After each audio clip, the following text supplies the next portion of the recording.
Mở chôn luôn đi mở. Tại sao?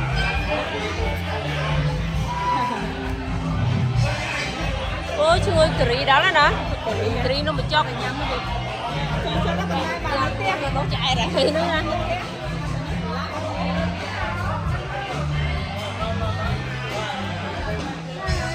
Nhìn nhôm.